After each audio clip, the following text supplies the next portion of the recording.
aluno, querido professor da Escola Bíblica Dominical. A paz do Senhor, tudo bem? Eu sou o pastor Jarber e este é o meu canal. Quero dar as boas-vindas a você que é novo por aqui. Caso ainda não tenha sido inscrito, inscreva em nosso canal, clica aí nesse sininho porque você vai ser notificado todas as vezes que colocarmos algo bom por aqui. Quero agradecer a você que chegou por meio de outras pessoas e agradecer a você que nos apresentou a sua igreja, compartilhando nossos vídeos no grupo da sua igreja, da sua mocidade, dos seus juvenis ou adolescentes. Quero também celebrar ao Senhor pela oportunidade de ser bênção na tua vida, tá bom? Nós vamos estudar na aula do próximo domingo, a lição 3 da classe de juvenis, o tema Amar a Deus acima de todas as coisas. Porém, antes de trabalharmos este tema, eu quero dar uma informação a vocês. A partir de hoje, eu não vou disponibilizar aqui nos nossos vídeos um slide. Eu sou pastor, sou professor, sou marido, sou pai de 2 crianças. Construir slides demanda tempo, labor. O slide é fruto de um labor intelectual, de um esforço acadêmico. No entanto, eu vou disponibilizar a você a partir de hoje, aqui na descrição do vídeo, um link de um grupo de WhatsApp que é nacional, de professores, superintendentes, diretores da EBD. E nesse grupo, semanalmente, muitos slides, muitos PDFs, muitos artigos, muitos subsídios, recursos são disponibilizados nesse grupo ao longo dos dias e você poderá ter acesso a tudo isso. Uma questão é para eu dinamizar o meu tempo, otimizar o meu tempo e poder, além de estudar, chegar e gravar para você, que Deus tem nos dado, graças a Deus, essa habilidade de sentar diante da câmera e compartilhar com você aquilo que nós aprendemos, aquilo que nós julgamos ser interessante para você. Então, você também vai poder, na ausência desses slides aqui na tela, pegar papel e caneta, como eu estou fazendo com essa agenda personalizada de uma empresa aqui da cidade, e estou fazendo as minhas anotações, lutando contra o ChatGPT, o Gemini, ou Gemini, né? Para a inteligência artificial eu utilizo, mas não para me substituir, não para produzir textos. Então eu quero que você, na ausência desses slides, pegue papel e caneta e comece a fazer as anotações à medida em que eu vou falando, ok? Então você pode clicar no link que segue na descrição desse vídeo e pedir acesso a esse grupo de WhatsApp. Talvez você até se incomode com a quantidade de recursos que são disponibilizados lá durante a semana. Então vamos à nossa lição do próximo domingo, amar a Deus acima de todas as coisas, cujo textual é Marcos 12, versículo 30. Amarás, pois, o Senhor teu Deus de todo o teu coração, de toda a tua alma, de todo o teu entendimento e de todas as tuas forças. Esse é o primeiro mandamento. Queridos, a lição vai tratar exatamente sobre idolatria. Sim. E eu começo dizendo para você que Deus não é um ídolo. Repita comigo. Deus não é um ídolo. Deus não é um Deus. Deus é Deus.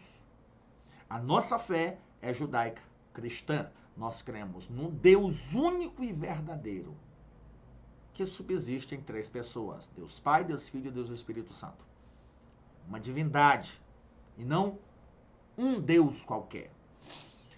Então a lição vai tratar sobre amar a Deus, porque quando nós não amamos a Deus sobre todas as coisas, nós beiramos a idolatria e nós vamos perceber isso à medida em que nós estudamos a nossa lição. A leitura bíblica em classe da nossa lição é Deuteronômio capítulo 6, versículo 1 ao versículo 15. Eu quero que você atente para essa observação histórica que eu vou fazer para você. O livro de Deuteronômio é uma repetição da lei. Moisés repete com mais ênfase tudo o que ele havia falado em Levítico e em Números. E por que ele faz isso? Atente. Aquela geração que viu as pragas no Egito, que foi a mesma que saiu, que atravessou o Mar Vermelho, que teve alguns milagres no início da sua peregrinação, e lá no Monte Sinai, recebeu a lei, uma parte adorou o bezerro de ouro. Essa geração não entra na terra prometida. Essa geração adere à incredulidade, porque quando eles chegam diante da terra, Moisés envia espias para espiar a terra, 12 espias, E na volta desses espias, que foram 40 dias, 10 deles dão mau testemunho da terra. Apenas Josué e Caleb dizem, não, a terra é perigosa, sim, a terra é grande, a terra tem gente valente, mas Deus não nos prometeu, Deus não nos deu, então vamos lá e vamos tomar posse. Moisés e o povo preferiram acreditar nos 10 e não em Josué e Caleb. Agiram com incredulidade e como castigo, Deus determinou que aquela geração, incluindo Moisés, não entrariam na terra prometida. E para cada dia que os espias ficaram na terra, sendo o total de 40, o povo ficaria no deserto 40 anos. Em vez de entrar imediatamente na terra, eles iriam circular pelo deserto até que eles fossem mortos. Mas antes de morrerem, eles teriam filhos, e esses filhos eram os que iriam entrar na terra prometida. Então, o povo que saiu do Egito não entra na terra prometida.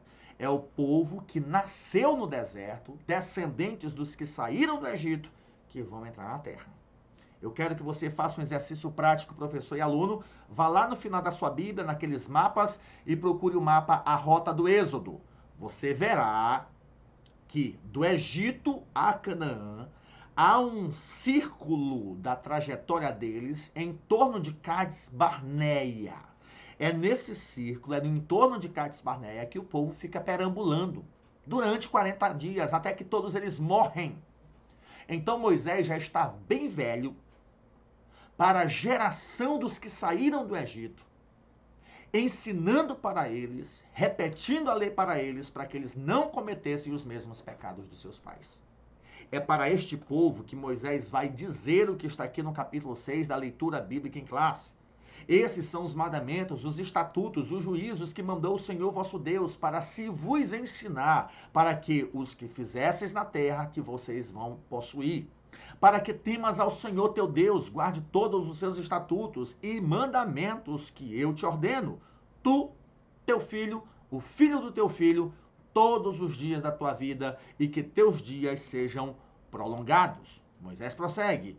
Ouve, pois, Israel, e atenta que guardes para que bem te suceda e muito te multipliques, como te disse o Senhor, Deus de teus pais, na terra que mana leite e mel. Amarás, ouve, ó Israel, o Senhor, nosso Deus é o único Senhor. Amarás, pois, o Senhor teu Deus de todo o teu coração e de toda a tua alma e de todo o teu poder. Lembrando que esse povo que estava ouvindo essa exortação eram filhos dos que saíram do Egito. E estas palavras que hoje te ordeno estarão no teu coração. E as intimarás aos teus filhos, e delas falarás, assentado em tua casa, andando pelo caminho, deitando-te, levantando-te. Havendo-te, pois, o Senhor teu Deus te colocado na terra que jurou a teus pais, Abraão, Isaque e Jacó, te daria onde há grandes e boas cidades que tu não edificaste. Casas cheias de todo bem que tu não encheste, poços cavados que tu não cavaste, vinhas e olivais que tu não plantaste, e quando comeres e te fartares. Guarda-te, e que te não esqueças do Senhor que te tirou da terra do Egito, da casa da servidão. Não seguireis outros deuses, os deuses dos povos que houver à roda de vocês, porque o Senhor teu Deus é um Deus zeloso no meio de ti, para que a ira do Senhor teu Deus se não acenda contra ti e te destrua de sobre a face da terra. Em outras palavras, Moisés estava pedindo ao povo fidelidade a Deus para que não acontecesse com eles o que aconteceu com os seus pais no deserto e muito menos o que aconteceu com aqueles que adoraram o bezerro de ouro, que tem um ponto muito importante aqui na nossa lição sobre isso. Tendo compreendido esse contexto histórico, eu convido você já para nós irmos para os pontos importantes da nossa lição. A introdução da nossa lição tem uma parte muito importante que diz que, em nome do amor, muitos pecados são cometidos. Há pessoas que matam dizendo que foi amor, que se matam dizendo que é por amor, que cometem crimes dizendo que foi por amor. Será se essas pessoas, como pergunta aqui a introdução, é possível amar verdadeiramente sem conhecer a verdadeira fonte do amor? Para isso, nós precisamos conversar sobre amar a Deus como mandamento da lei. É um mandamento, é uma ordem, é um imperativo. E a ordem é, aqui no primeiro ponto, amar a Deus de todo o coração, de toda a tua alma, de todo o teu entendimento e de todas as tuas forças. Deixa eu resumir esse primeiro ponto. Por mais que o primeiro ponto disponibilize 3 tópicos, amar a Deus de todo o coração. O que é amar a Deus de todo o coração? O centro das emoções. O que é amar a Deus de toda a tua alma? O que é amar a Deus de todo o teu entendimento e tua força? Jesus está falando aqui de intensidade, como se fosse um superlativo. O que é superlativo? Grande, grandão, muito, muitão, certo? Superlativo, especificar intensamente. O Chaves, né, do seriado Chaves, ele diz muitíssimo. Então, o que acontece? Jesus está aqui dando intensidade à forma como devemos amar a Deus. Ama a Deus de toda a tua alma, de toda a tua vida, de toda a tua força, com todas as tuas emoções, de verdade, ou como diz o pastor Raposo, de mesmo. É isso que quer dizer o primeiro ponto, amar a Deus com a totalidade do nosso ser. Amar a Deus de mente, amar a Deus de coração, que reflete atitudes. Amar a Deus racionalmente, emocionalmente e através das atitudes. Amar a Deus de mente e não agir como se ama a Deus não é amor verdadeiro. Amar a Deus racionalmente, não emocionalmente, não é um amor verdadeiro. Temos que amar a Deus racionalmente, emocionalmente e por meio das nossas atitudes. É isso que é o resumo do primeiro ponto. Amar a Deus com a totalidade do seu ser, com todas as tuas emoções, com toda a tua razão e com todas as tuas atitudes. Ou seja, lembra daquele texto, o coração fala do que está, a boca fala do que o coração está cheio? Pois bem, se eu amo a Deus verdadeiramente, é porque na minha mente, no meu coração, isso reflete nas minhas atitudes. Amar a Deus sobre todas as coisas nos impede de cometer o pecado da idolatria. E eu quero aqui enfatizar para você que Deus não é um ídolo. Deus não é um ídolo. Deus é Deus, não é um ídolo. Sei que pode ter a dificuldade para você, enquanto adolescente, entender o que eu estou dizendo. Mas Deus não é um ídolo que você tem que fazer loucuras por ele.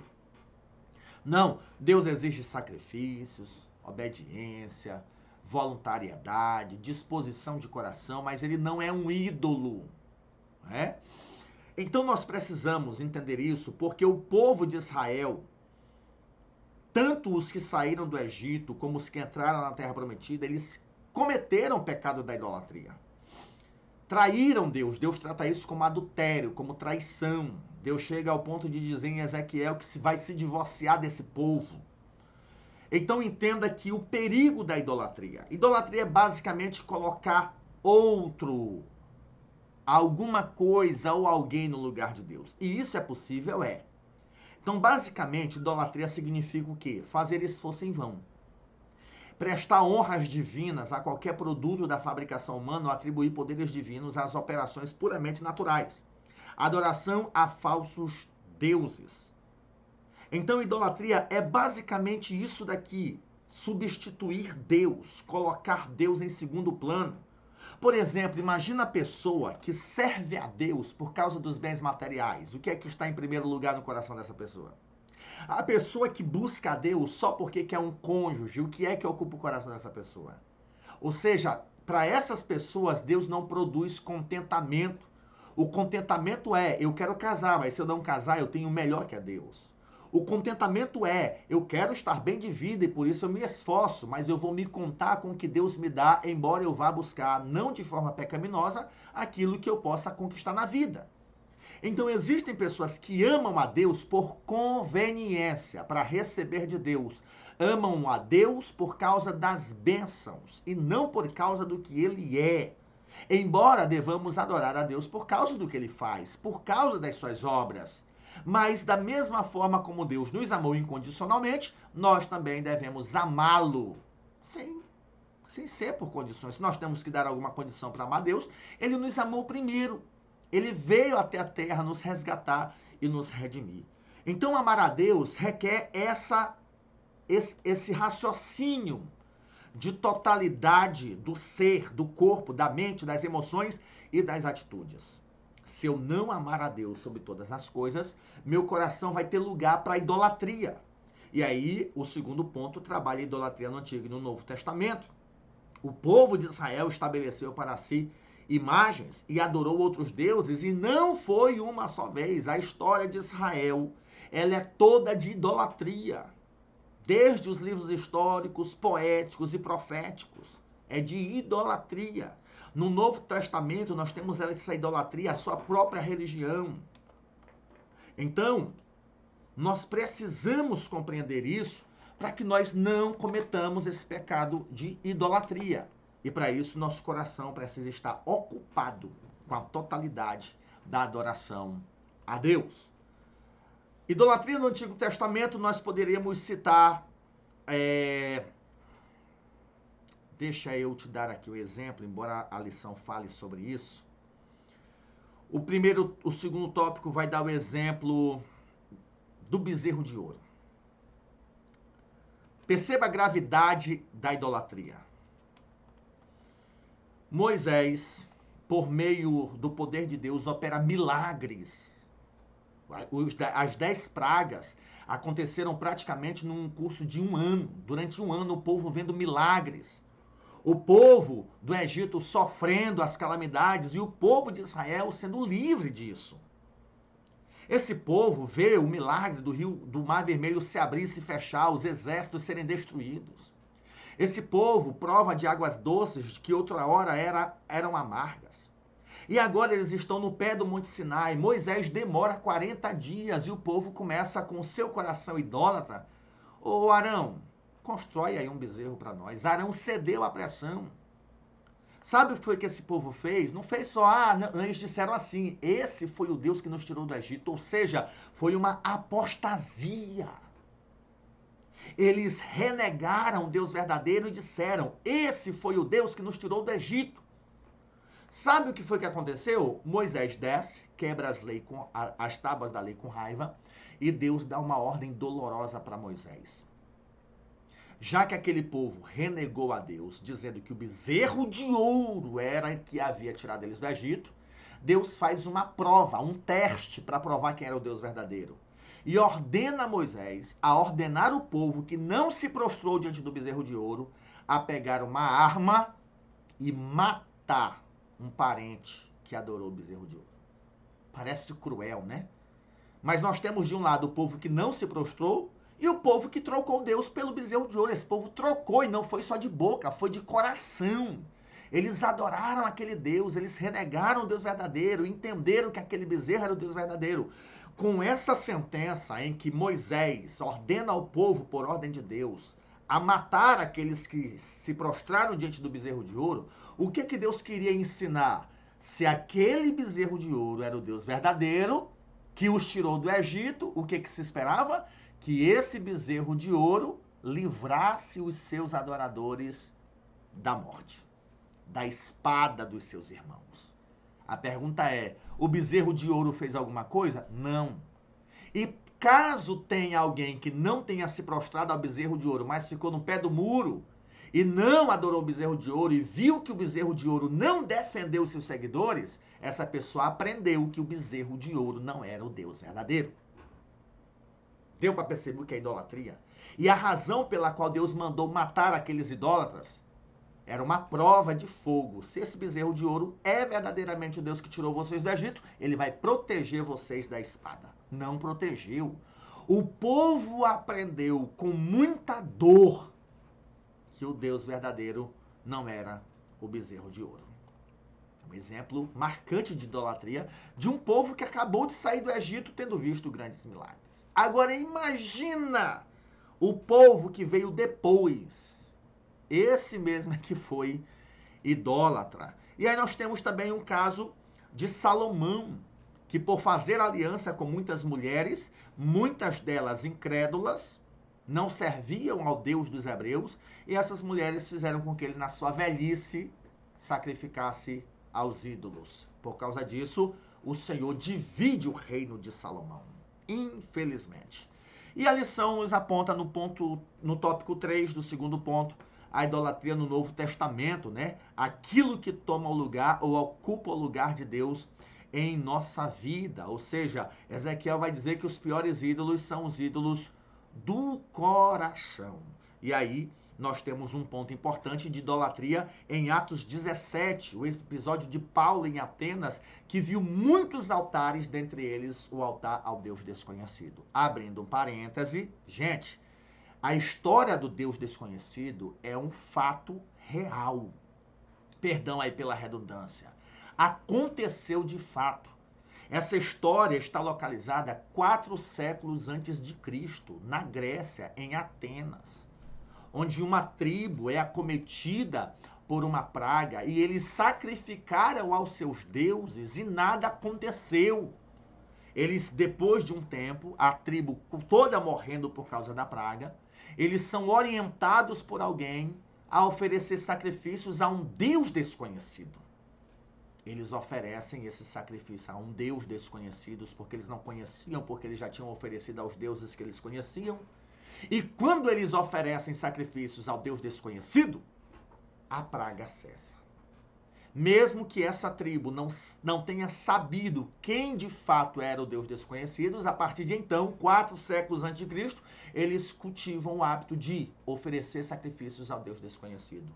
E Paulo conhecia a história, ele não foi se aproveitar, como muitos dizem.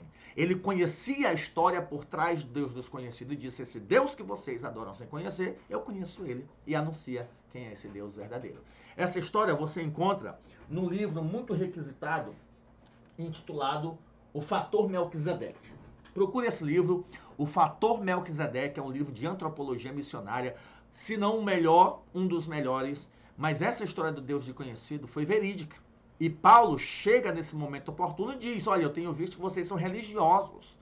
Vendo os altares dos vossos cultos, eu encontrei um ao Deus desconhecido. Esse Deus que vocês adoram sem conhecer é o que eu conheço. Mas esse povo era idólatra.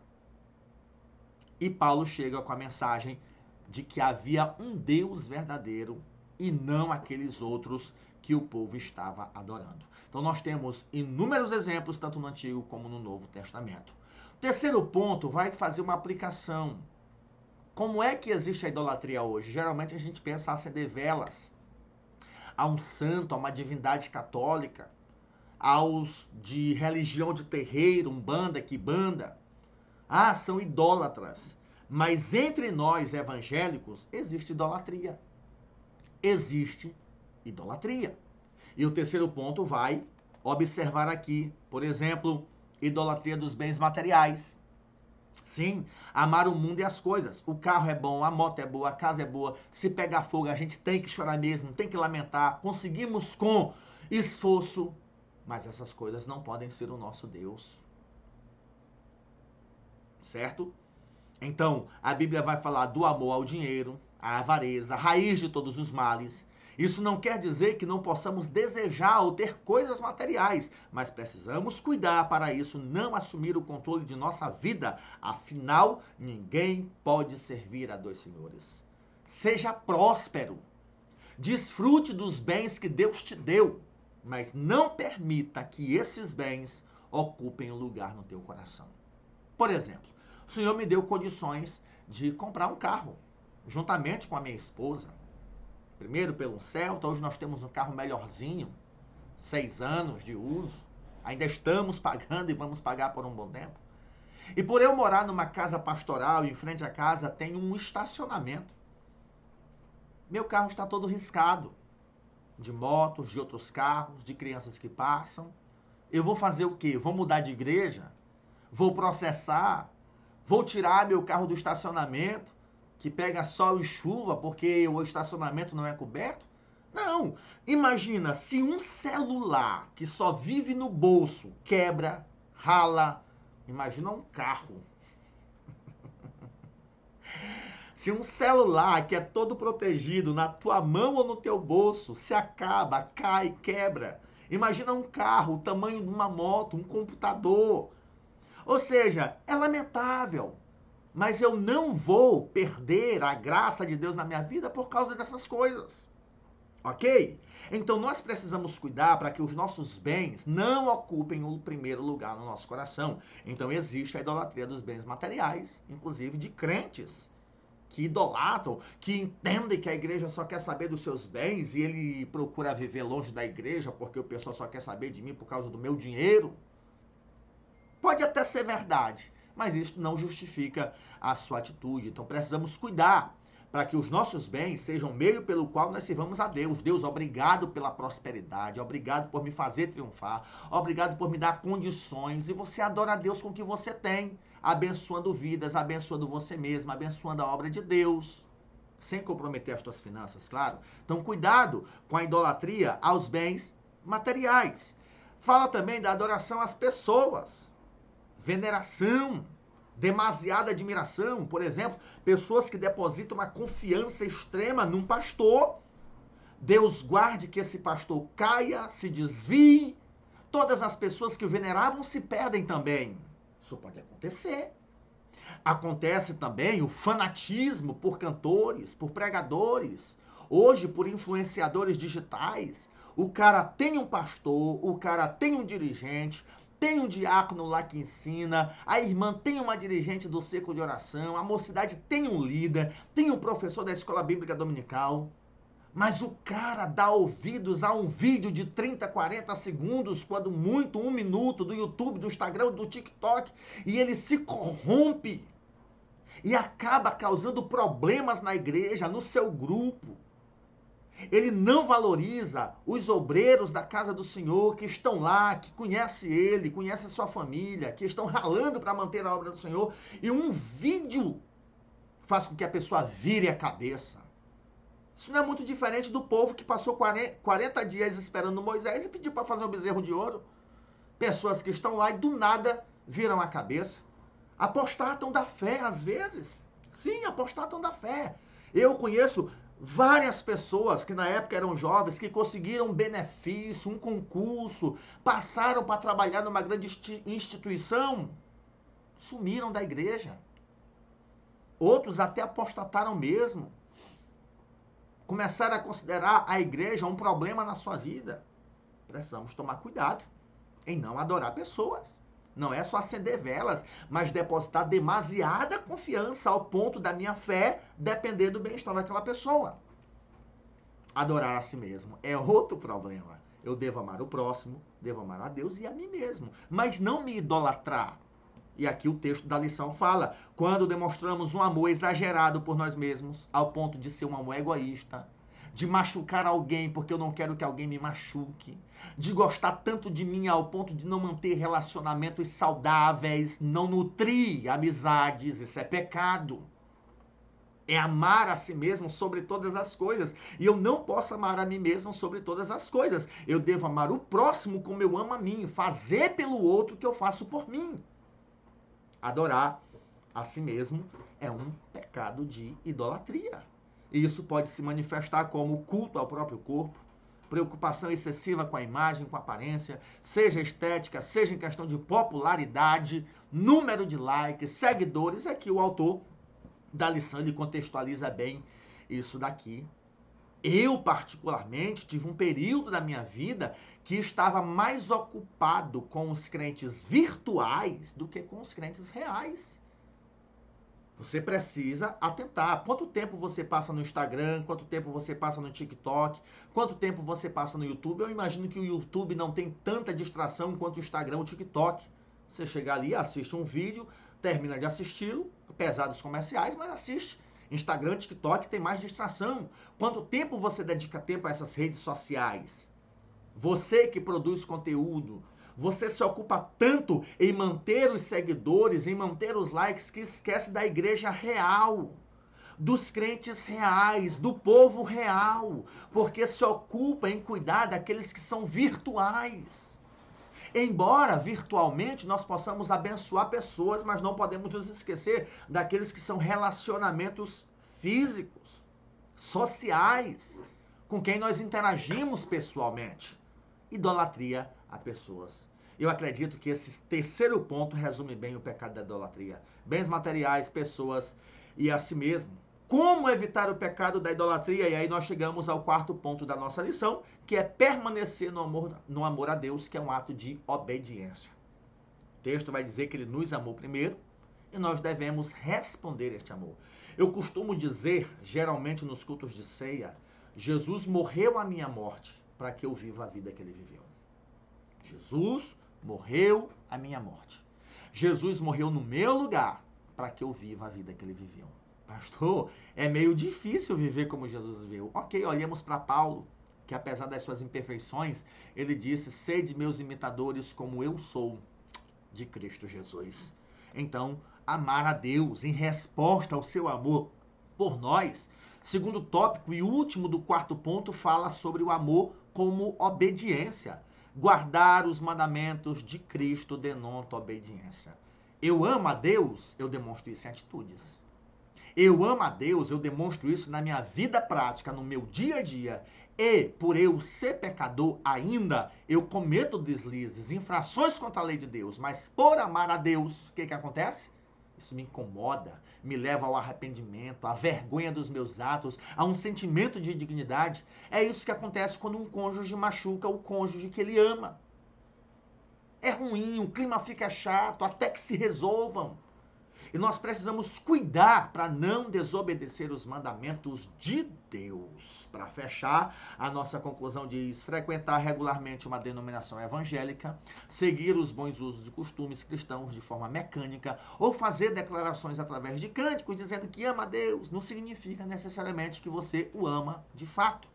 O verdadeiro amor a Deus aparece, sobretudo, quando temos Jesus como Senhor e Salvador, seguindo-o em tudo. O seu exemplo de amor, abdicando do egocentrismo e demais costumes malignos do mundo. Em outras palavras, o amor a Deus, ele é evidenciado em atitudes. Querido aluno, querido professor, eu espero ter sido bênção de Deus na tua vida. Que essa lição do próximo domingo sirva para a sua edificação pessoal e que o Espírito Santo nos ajude a amar a Deus como ele de fato merece ser amado. Deus abençoe sua vida. Por gentileza, não se esqueça de se inscrever, de deixar um comentário, de seguir o link que está abaixo aqui na descrição para ter acesso a um grupo de professores do Brasil inteiro disponibilizando aí recursos visuais de todas as classes para a sua escola bíblica dominical ser mais dinâmica. E nós nos encontramos no nosso próximo encontro na próxima semana, se Deus assim nos permitir. Um forte abraço, até lá.